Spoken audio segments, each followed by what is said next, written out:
Thank you for tuning in to Look Before You Speak.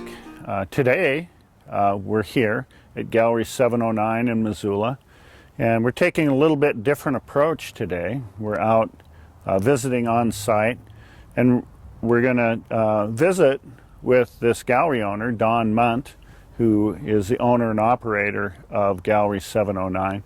And he hosts rotating exhibitions, and we're hoping to go in and look at the exhibition that's currently up and visit about some of the artwork that he has on hand. He also operates a frame shop here. So let's go in. Look Before You Speak is a program that encourages people to really look at art. Commercial television usually has images up for 1 to 2 seconds.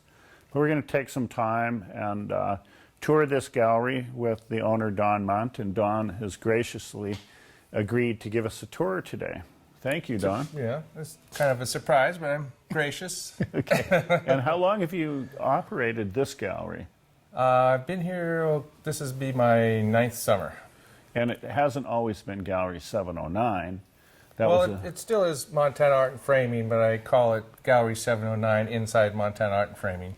And how many artists do you carry or represent in showing here? I've probably got at least 15 different artists, oil painters, acrylics, and some mixed media, and even have a couple of antique Maxfield Parrish prints. That, I've always enjoyed him, so I have some of those up. And then show up today is Nancy Seiler. She does acrylics in this very interesting way. That's great. Do you want to, maybe we can select 1 or 2 of her pieces that you would like to talk about? Surfaces that are, they're just very interesting just because of all the intricate colors and stuff that are created with her process, which is interesting because she pours the paint on. It's mixed in a glass, and once it's on there, there's a silicone in there that she heats up with a blowtorch. So this isn't a water oil separation. This is done in a different way. This is probably what you'd call a silicone polymer separation.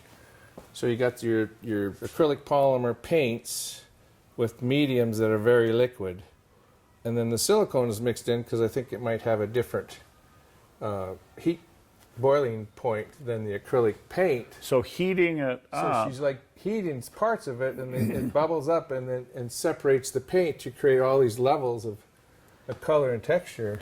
So she's working from a level of abstraction, but it refers to nature. Well, I think it's, as an example, she suggested people say what they see in the work.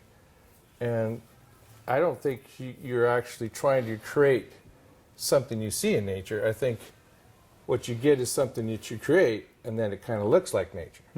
It's not an active process of trying to recreate something. That's you make something that now suddenly it looks like could be outer space or marble, or some sort of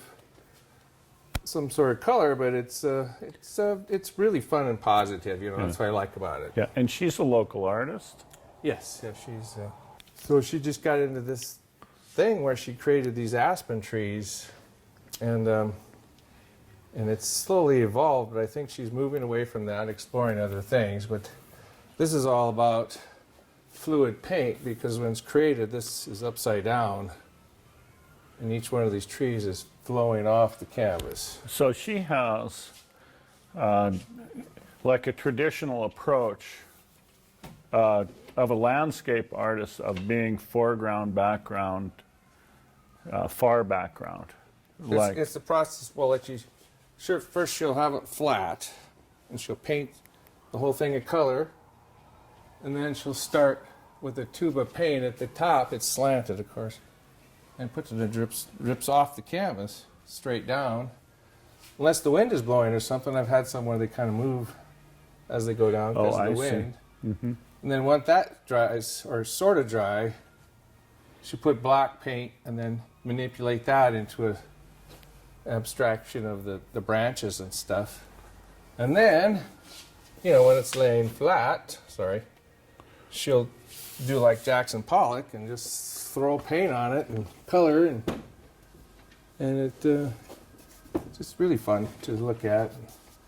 This almost has a very eye op art kind of feel to it, where your eyes start to vibrate if you look at it too long. Yeah. Well, this is a beautiful show, so your gallery is connected to your business of framing, and so there's an interconnectedness to that. But you get a pretty good turnout and support of the artists in the community. Well, it's hard to say. You know, I do get a lot of people that come and enjoy it, but I always feel like I'm not getting the whole community in on this, because I have had some amazing shows, and you know, you get people to know and they come, but like the whole town doesn't seem to come here. But I don't know if I could handle that anyway. You know? Well, it's wonderful, the artists that you represent, and I'm hoping we can take a look, maybe walk into the back and look at some of the other artists that you carry and represent. Yeah, I don't know. That's great. You want to start? Which way do you want to go? We can go this way? Okay. I didn't know if I'd go back here, but this is Nancy some Erickson. drawings of Nancy Erickson that she did for her show last October. And she did about 6 of these different links, very kind of quick sketches, kind of them, because she'd previously been working for months on actual fiber art. And she's really known as a fiber artist, but also she does these drawings. These are beautiful drawings. She just said she couldn't stop making links, so she did a bunch of these drawings, and then it's kind of hard for him, but he's kind of almost leaning on one of the fiber art. Much of her work is very grounded in a particular message about animals that are endangered, or environment that's disappearing, or... Well, she seems that way, that she reads about him, learns about him, becomes very sensitive to him, and wants to just react and express how much she likes him, you know, and wants people to become aware of and that sure comes through in this work.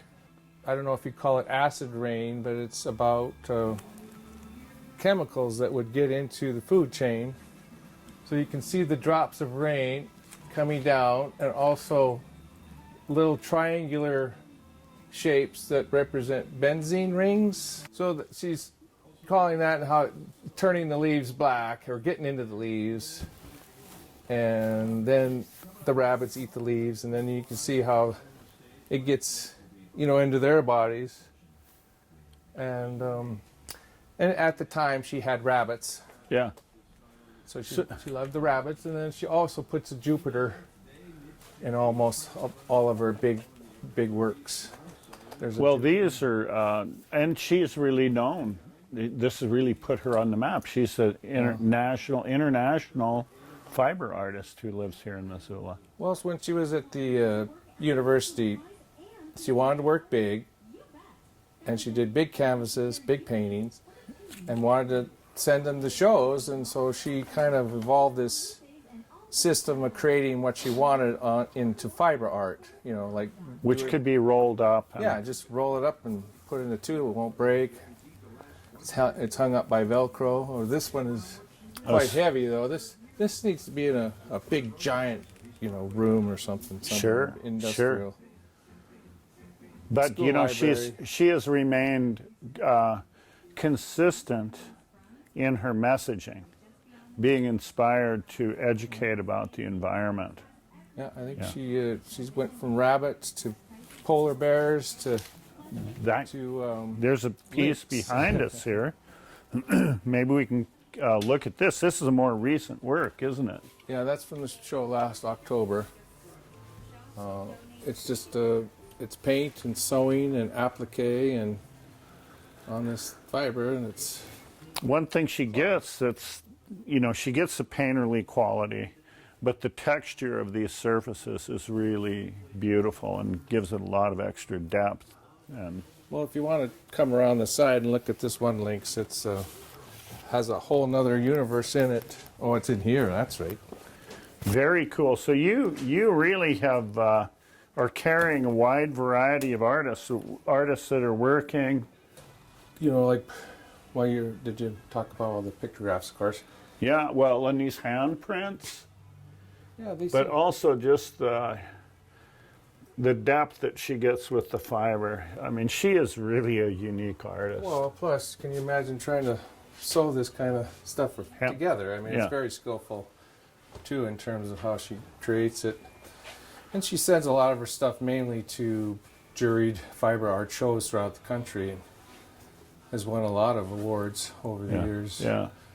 She sort of started, I don't know if anybody else is doing this, but she's apparently is one of the first ones to actually make this sort of free-form shape when you send it to a quilting show. Instead of a You rectangle know, a or fiber show, yeah. Mhm, yeah. Sure, that makes sense. Art quilts. I think that's what there's a reference in. I think the Yeah. publications are art quilts. So, wow. And these are your Maxville Yeah, I Parish. got a couple of antique parish vintage prints from the 20s and early 30s. I just really like them. They don't really fit in the terms of local artists or whatever, but I just You try to carry like something. them so much Yeah. that I thought. Oh, look, there's Carol Hofnagel piece. Carol was just in today. She's a Oh, she was.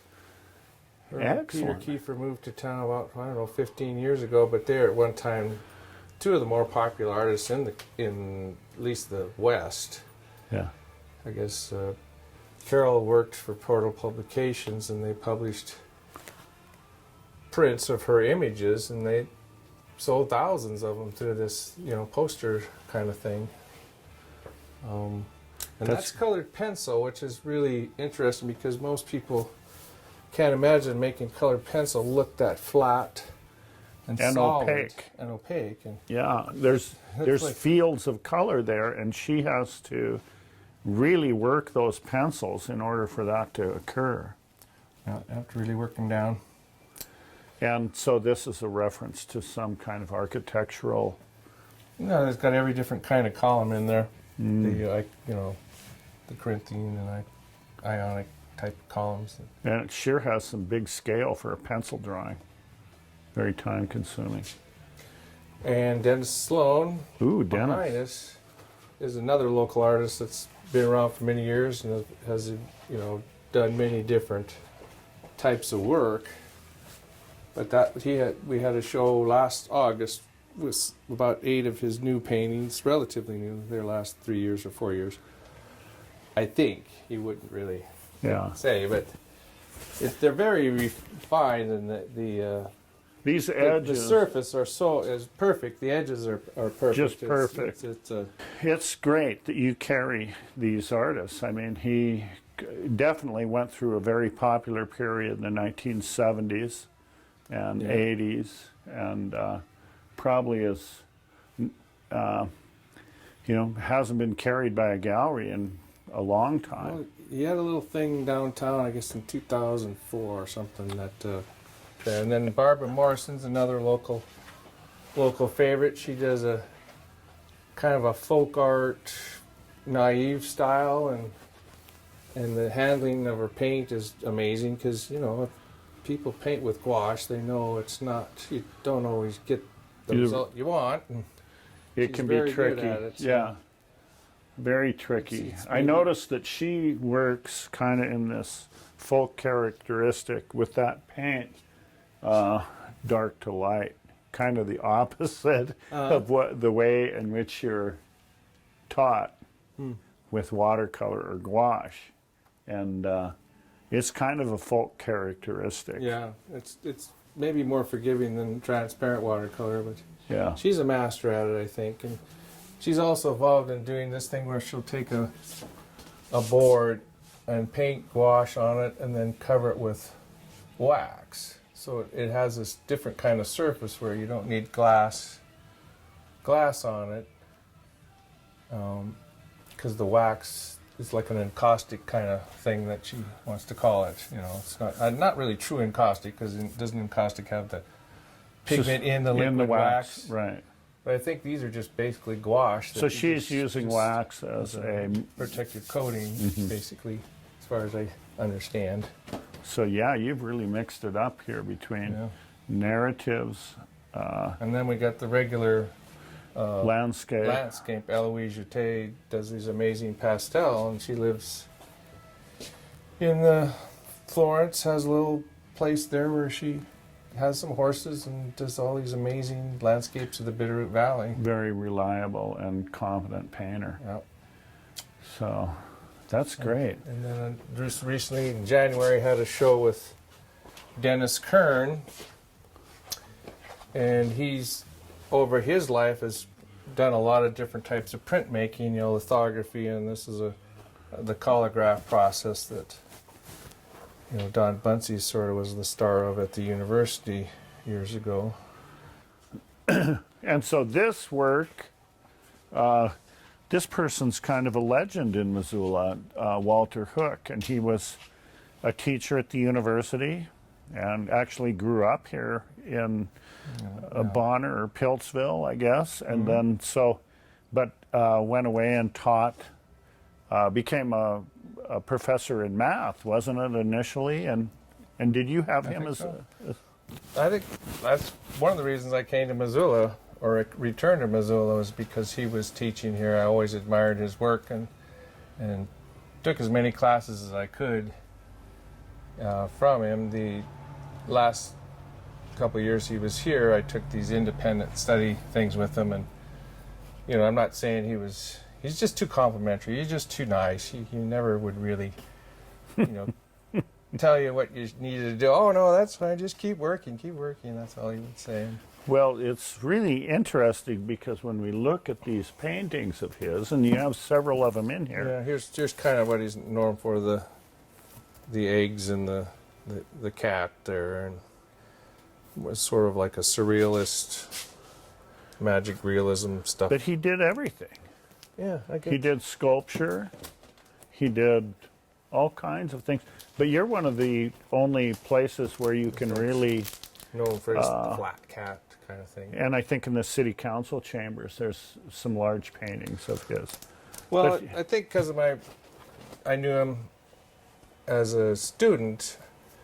His daughter, when he passed away, inherited a lot of things, and she wants to keep a lot of things, but some things, he had a lot of stuff, and I think she just trusted me to try to help her Well, sell I think them. it's really important that you're keeping that legacy alive, Well, that's because another reason I do it, because I just always thought, well, Walter Hook, he's my hero. He's my and this mentor painting hero here, we guy. were talking about this earlier. You were speculating you didn't think it was finished. Well, when I first saw it, I never noticed that there's no rigging or anything, or any other sort of other attachments that you would normally see on a boat. You would, like little pulleys or plain things to tie up ropes. It's just, well, I guess there's a rope on that one boat, but in a normal pier or boat marina, you'd see all these lines coming down, and it just makes me think he either decided he didn't want to do that, or since this is a later painting, he passed in '89 and this is from '88.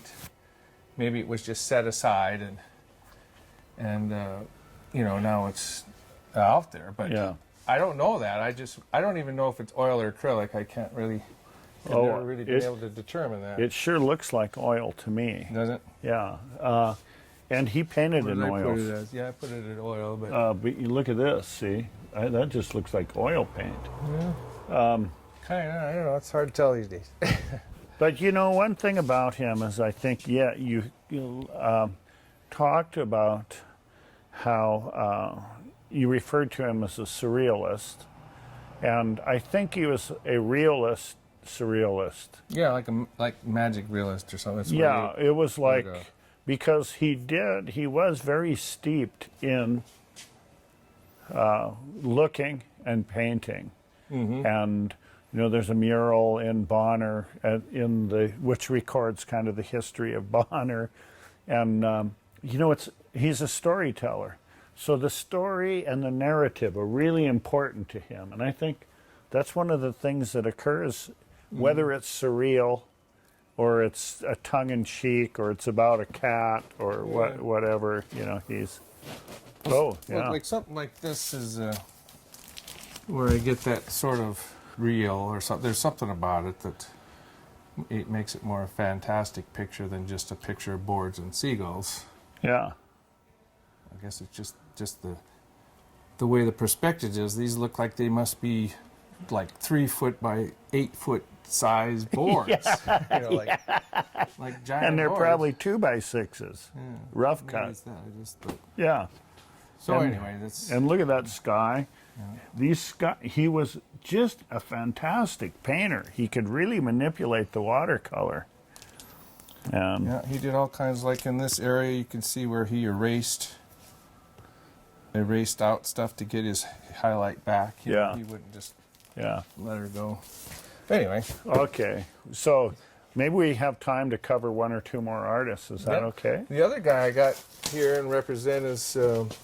Oh He's yeah. another local guy, George Gogus. He's been around Missoula for, teaching school like 35 years in the public school system. And he retired and got into doing these series of paintings about Pablo Picasso and Charlie Russell, to where he would, I don't know if you could see that in your camera, but there's a Charlie Russell picture.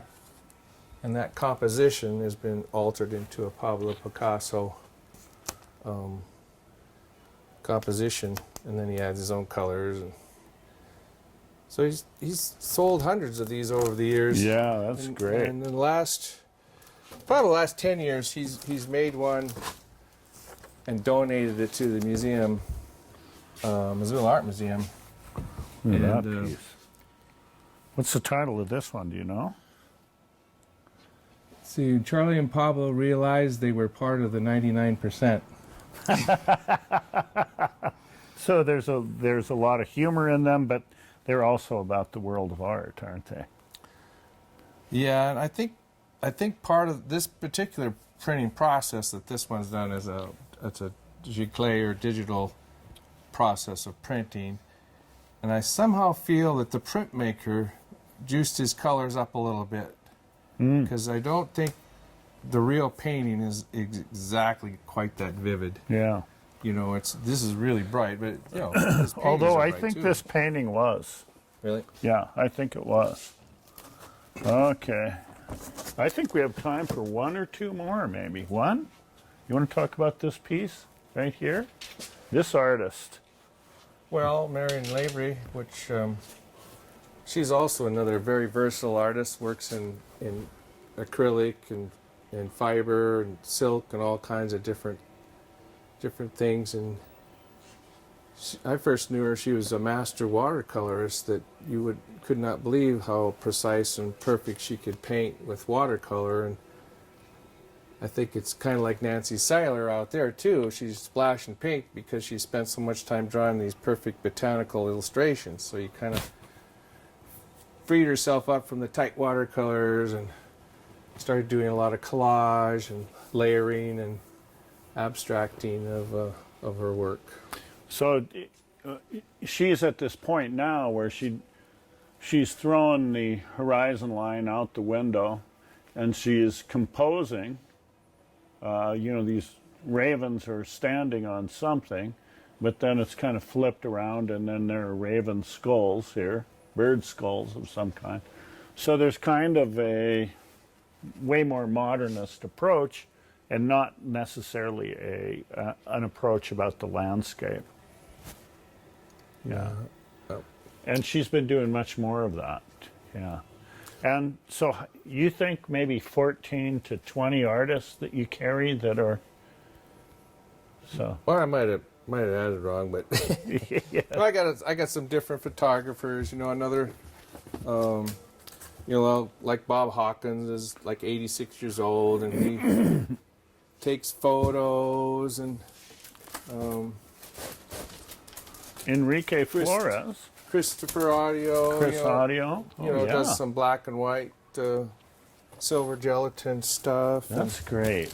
And I've got a couple of Enrique Flores from Oaxaca, Mexico, and I got those through Lila Audio because she knew Enrique. She brought him here over one day with a big old pile Yeah. of prints, and Yeah. I selected some out, and then there's some other. This guy here, I don't know what he's doing in here, but that's. This is your work. A print of mine. And you were so kind to talk about everybody else Yeah. except your work. Now these are just some things that I still have. There's an airbrush attempt at one point, airbrush and paint. That's very nice. So, Well, I just, we can, oh, here, come out here too, real quick. aha.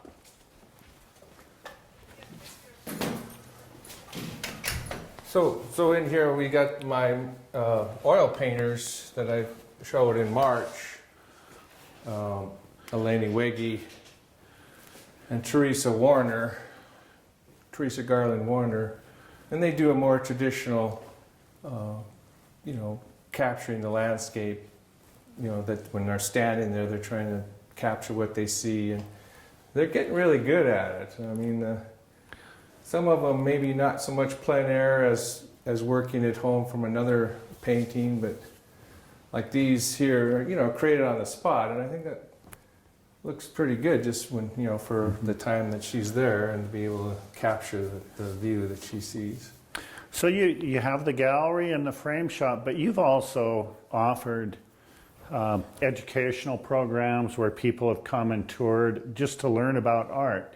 And it's okay for people just to come to the gallery, just to look, and if they have questions about how something was made, who these people are, all of that, you're okay with people just dropping in. Oh, well, that's really what I would hope would happen, and hope that over time that, people would go out of the way and find this place to see, because all this amazing work, it's like it's a hidden. It's almost like you got to be in a clique or something to know that it's here. A secret society knows about this place. They're not the average person just wondering about. Well, and I think that's the important thing about this visit today and this gallery is, art isn't something that's far, far away. That art is here, and these artists aren't alien beings and unapproachable. Oftentimes at the openings, the artists are in attendance and people can meet them and visit about the work. Yeah. And it's not something that's so far away from us. And thanks for having us today. Well, I've always kind of thought of this as somehow creating this neighborhood kind of thing, to where the people in the area, they're just kind of wandering around, will just kind of pop in, check out the stuff. And it has happened, but not, I have to admit I'm not the greatest promoter either, as far as that goes. Well, you really have an eye, and you're really supportive of artists, and thank you for doing that. And You're welcome. thanks for being here in Missoula and supporting Missoula artists. Well, I'm happy to do it. I, lived here for many years, and when I opened this business, that's what I wanted to do. I wanted to have, a place to work, a place to paint, and a gallery to show my own work. And then it's sort of evolved into, wow, other people have stuff too. And it's turned out really good as far as getting people to find me, just because when you do promote it, and then it helps the framing part of the picture framing part of the business. Mm-hmm. And a lot of the artists really support me too, because when they have a show, they'll ask me to get their work framed for them. Well, thank you so much for tuning in today, and tune in next week also for Look Before You Speak for another guest, where we look at art and talk about art and really take our time talking about art. Thanks for tuning in.